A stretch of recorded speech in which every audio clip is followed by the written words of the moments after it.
Ready? Recording. Alright, hey, this is Gage Hellion here with JIC Media. Thank you so much for tuning in to Smile TV. I am here with Tanner, one of the lovely artists at this nice event we call Technicolor Nightmare. Tanner, how about you introduce what kind of art do you do by chance? I draw, I paint sometimes, and I do music. Alright. What particular artwork are you presenting for us today?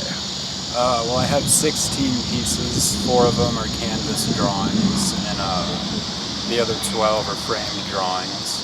They're mostly just, they mostly consist of crayons, markers, pens, pencils, things like that. Okay. Is there any particular piece that you'd like to feature and talk about? Maybe something that means a lot to you, by chance? Well, there's one of the canvas drawings. It's called the Nigger Patrol drawing. I don't know, like, if you can, like, intersplice that or something. But, it, like, on the surface, it seems like a racist sentiment just because it uses the word nigger. But it's actually satirizing the events that happened in Ferguson and just the police brutality cases happening all around the country. I try to address those things in my artwork. Alright.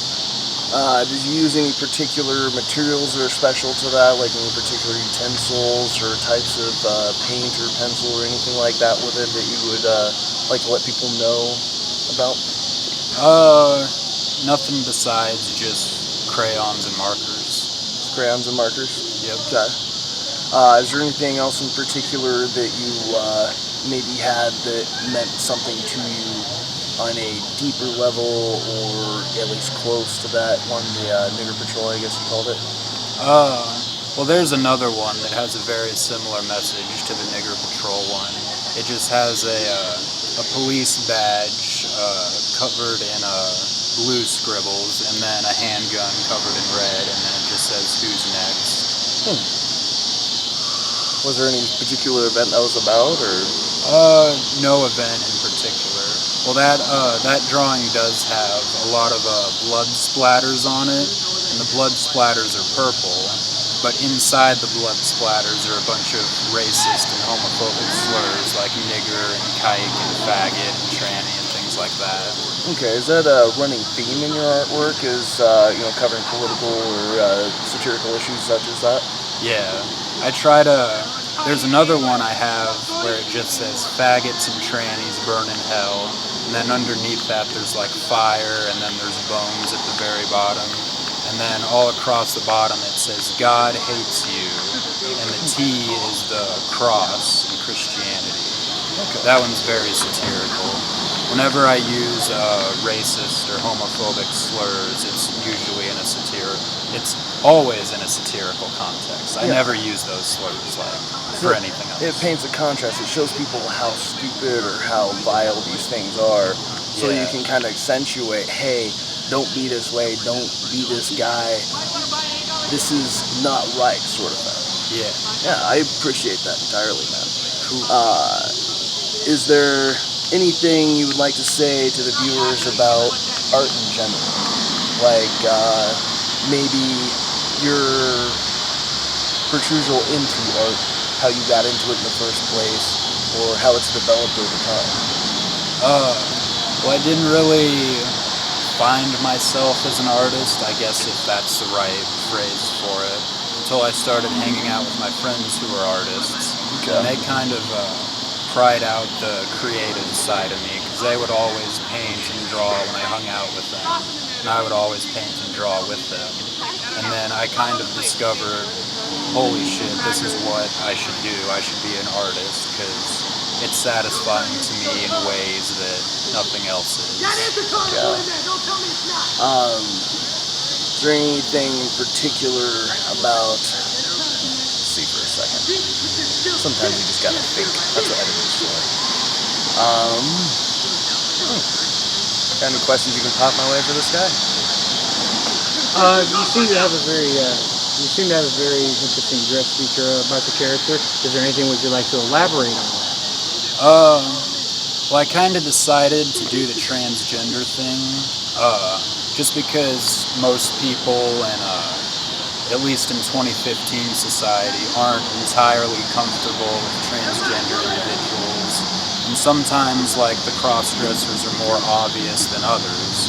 Like me, for example, I got hairy arms and hairy legs, and I like making people uncomfortable with their own sexuality and their own idea of what gender is. Because I think the heterosexual, straight white guys have been too comfortable for too long, and people need to shake up the system. People need to realize that sexuality and gender aren't black and white things, that there's like a huge spectrum. And by dressing this way, I kind of force anyone around me to think about those things. For sure. I know when I saw you at first, I was like, obviously no judgments whatsoever, but I was like, you are definitely the most unique looking individual here. I actually liked the setup. You actually did it very well. I mean, yeah, you got the hairy chest and whatnot, but that's just you, plain and simple. That's kind of like us with our face paint. We're just a bunch of clowny jesters blowing around, not doing shit but interviewing people and being jackasses. So, by all means, you definitely fit in with us. Cool. But yeah, anything you'd say to aspiring artists coming up, like any specific message you might want to put forth to them? Don't criticize yourself too much, because I know every artist is their own worst critic. No one criticizes a person's artwork more than that person. Just don't let your self-doubt get the better of you. Try to be comfortable with yourself and who you are and what you're trying to say about the world, and then other people will sense that and appreciate your artwork for that, I guess. For sure. Was there any particular reason you chose the exact outfit here, or is it just whatever you had and threw it on? Well, I found this dress at Goodwill, and I really like this dress especially because it's black and white. It has the lacy stuff on the bottom. I don't know. I think it's cute. Yeah.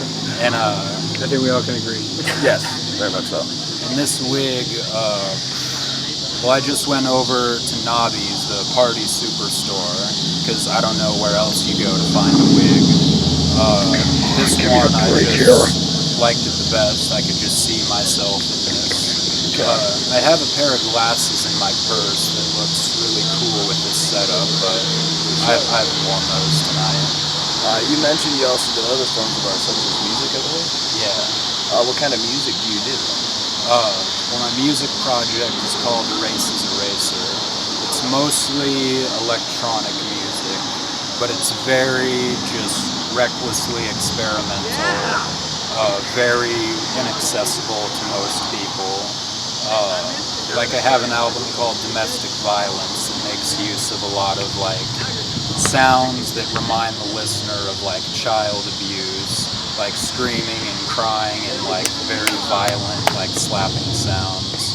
It's very abrasive stuff, but that is kind of, I wouldn't call it satirical, but there's definitely more concepts to it than people symbolic and so on. Yeah. It's essentially something you don't want to listen to when you're too fucked up. Yeah, might just start thinking some things. Yeah. But yeah, is it more like a prog sort of thing, digital? I don't really know what subgenre you would categorize it as, just besides electronic. I do a lot of noise stuff. I do a lot of things where I just put like a shitload of layers of all kinds of sounds, and it just creates this kind of noise thing. Almost like some Silent Hill shit eventually. Yeah. All right. Well, this has been Tanner. He is a very expressive artist, and by all means deserves every bit of recognition that he can get. Thank you very much for tuning in to Smile TV, and remember to smile, because we're always watching.